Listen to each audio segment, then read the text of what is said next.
Imagine this, you are a guy who lives in Charleston, you are single, you have a job you hate, you suffer from anxiety, you are overweight, and you are depressed every single day. And yet, you aren't doing anything to change that. Even though you try, nothing really sticks. And you watch all these tutorials on how to change, but still, nothing. And I'm here to tell you that is not your fault. That the reason why it's so hard for you to change your life, it's because you misunderstand how the human brain changes. You think of change like changing an item in your game, throwing away the old and switching it for something new, like all the ads out there promise you. But this just sets you for more disappointment, because the human brain doesn't work like that. And until you understand the process of change, you will just be making yourself more motivated to stay the same. Let's solve that in this video. First of all, my name is Shen and I do mental health coaching, and I specialize in solving depression.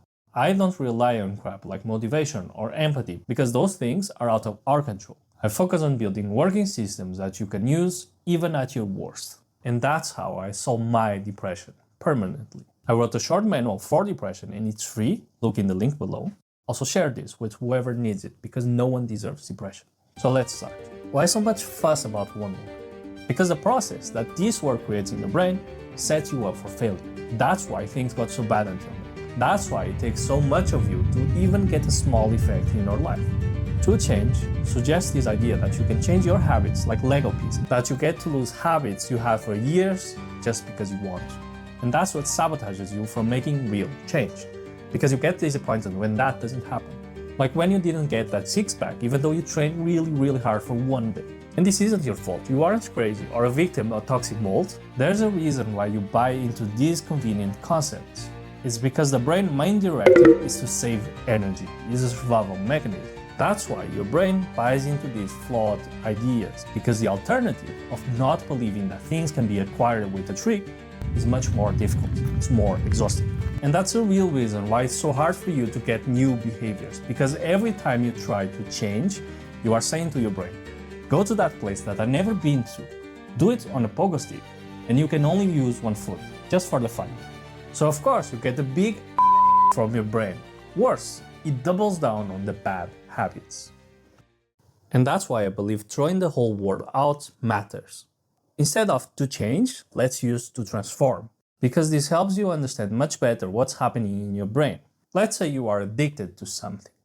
That addiction is carved into your brain for the rest of your life. Let's say you used to vape in the corner of your house. Even if you quit, even if decades pass, you will crave vaping again if you go back to that place. You can't never not crave a vape in those conditions ever. But you can make a different choice that you used to do after that craving. You can learn to say no to vaping, hence the word transformation. You don't get a different process, how you think that will never change, but you can transform the outcome of it.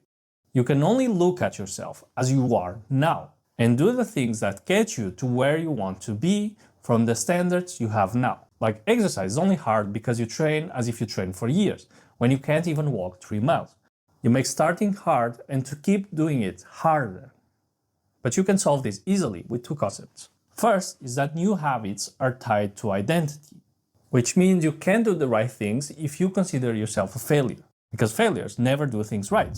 You will never believe that you can get results. You will never be willing to either. So to transform yourself, a clear idea of who you are now and who do you want to be comes first.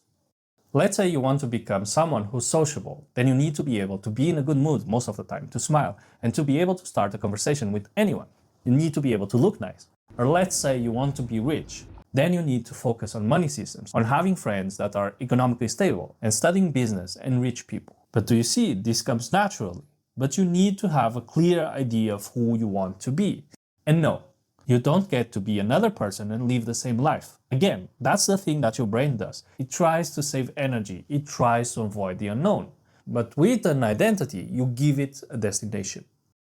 And the second thing you need to transform your life is acceptance. The only reason why you have anxiety is because you live in that moment right before things happen.